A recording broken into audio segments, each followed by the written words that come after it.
Səhiyyə Nazirliyi mövsümi xəstəliklərlə bağlı əhaliyə müraciət edib və bildirib ki, son günlərdə havaların soyuması ilə əlaqədar ölkə ərazisində kəskin respirator virus infeksiyalarının, o cümlədən qripin yayılmasında mövsümi artım müşahidə olunur. Bildirilib ki, hava şəraitinin dəyişməsi, insanların qapalı məkanlarda daha çox vaxt keçirməsi və immun sisteminin zəifləməsi bu infeksiyaların geniş yayılmasına şərait yaradır.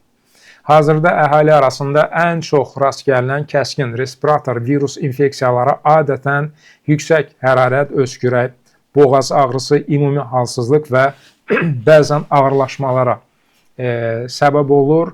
Ağırlaşmalarla müşahidə olunur. Risk qrupuna daxil olan şəxslər, yəni yaşlılar, xroniki xəstəliyi olanlar, hamilə qadınlar və uşaqlar üçün bu infeksiyalar